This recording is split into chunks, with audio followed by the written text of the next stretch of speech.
This is Aaron from Berg Peaks. I'm going to do an install video for our limb risers for the 957 and 955. This is a 957. I've done some prep work here to kind of speed this up. I've got the holes set already, but I'm going to kind of show you how to get the holes in the fender. This one was one of our test cars, so I've got an extra hole in here. Just ignore that for the time being. You're going to want both the headlights out in either car. Hopefully you know how to do that, because if you don't, you shouldn't be drilling your fenders. There's a key that goes in here, releases a light, get your headlight out of the way. The first thing you're going to want to do is drill the holes. So there's a template that you're going to get with the install instructions. You're going to print that out. One's going to be for a 955, the other's going to be for a 957. You're going to cut out the line. There'll be a black line here, which is for basically the outline of the headlight, and then you've got another line here. You're going to want to cut that. So this template you're going to line up on the fender. You're going to want to take this and you're going to want to line it up with the fender, the inner side of the fender, and then you're going to want to line this cut out with where the headlight would be, and just make sure that you've got it pretty exact. And then those are ultimately where your holes are going to go. So you can either kind of mark through the paper, mark with a center punch. And what I would probably do is, once you mark it out, just be sure that you've got both sides the same, because the last thing you want is to have holes drilled in your fender that actually don't line up and they're not even. You want it to be symmetrical. You want it to look nice when it's done. So line this up, make your marks, maybe just kind of cut that out and then mark it with a Sharpie, and then just measure side to side after you do the other side, just to make sure they're even. Once you have those, you're going to drill. And you're going to drill, the easiest is to just drill from the top down, and then you're going to get a little bit of splinters. You just peel those away. There's two bits you can use. I used a 15/64. That one gives you just a little bit of wiggle room. So after you drill the holes, you're going to want to paint. You're going to want to make sure that those holes are protected so they don't corrode in the future. 15/64, the bolts that go through here are 5mm, so you can use that as well.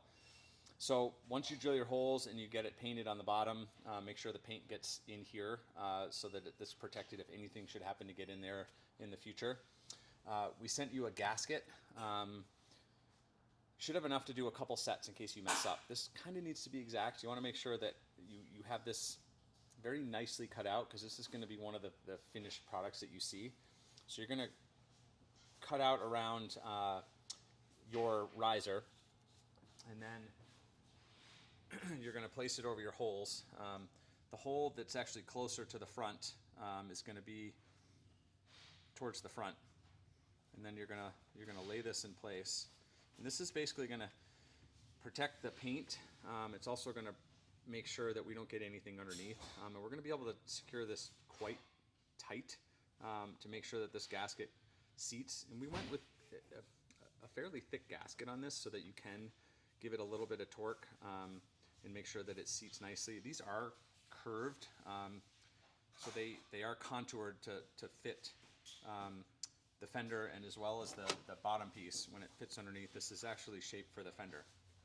So you're going to take your two mounting screws and you're going to push them in. This is a tight fit.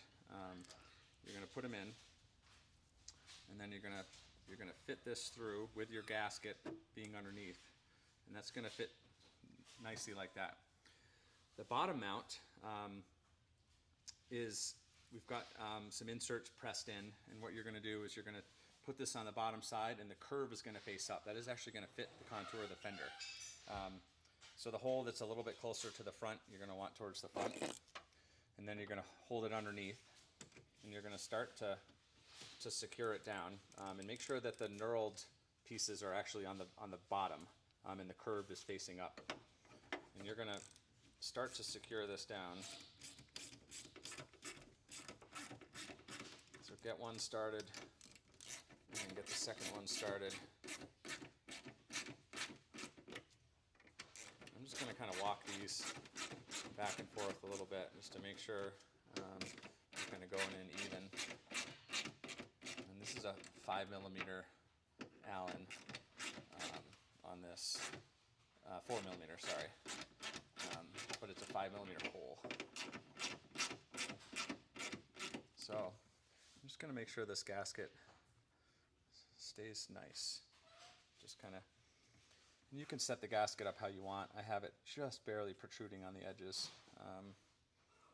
ever so slightly. Don't overdo it, but make sure it's secure. And you can always kind of, if anything changes in the future, you can secure this a little bit. Both my screws have passed all the way through, and I'm getting pretty tight. So I'm just going to kind of, I have a 1/4 inch ratchet here. It's nothing very large, but just going back and forth. I'm just going to make sure it's even.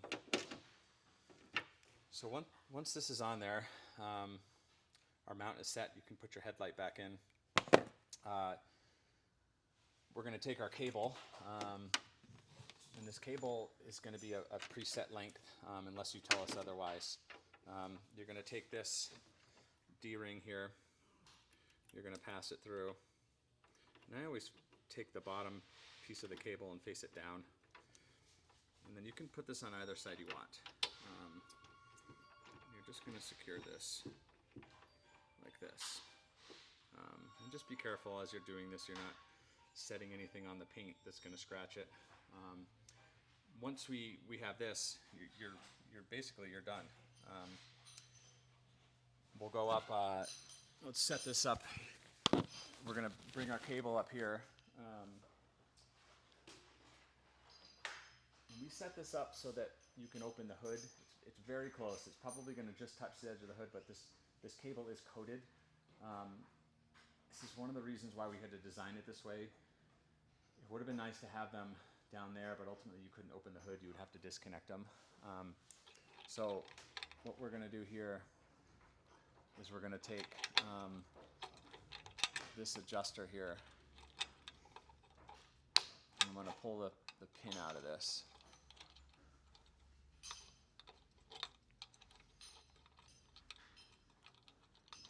Oops, out the wrong way.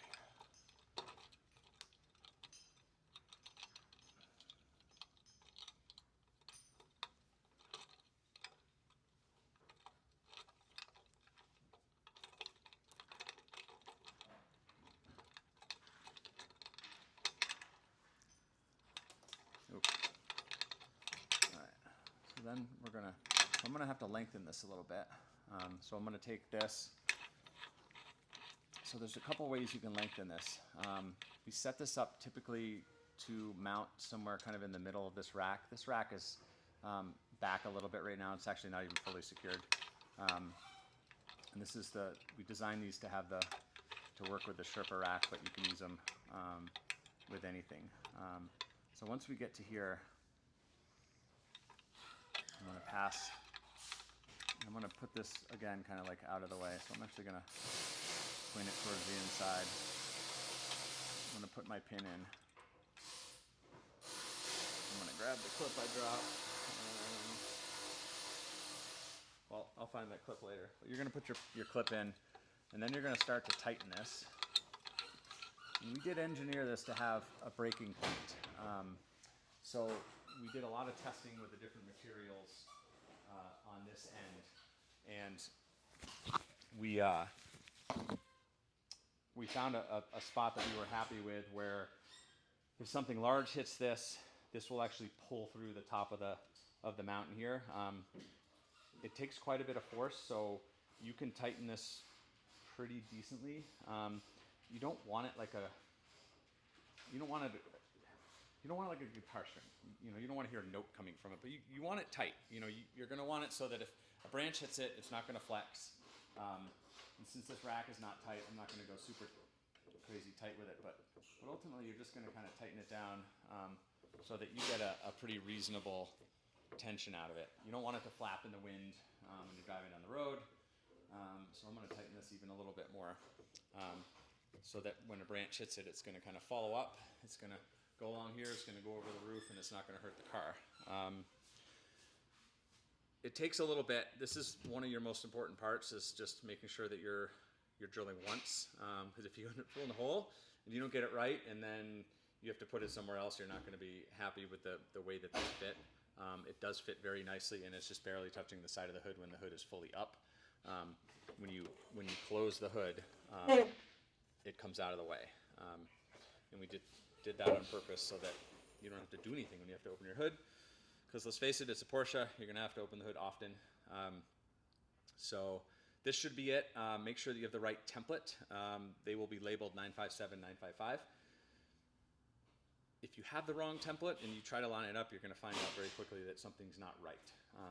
So as long as you're paying attention, you realize you don't have the right one. So make sure you have the right template. Protect the paint underneath from corrosion, and you should be good to go. Just message us if you have any questions whatsoever on this install, but you should be good after this.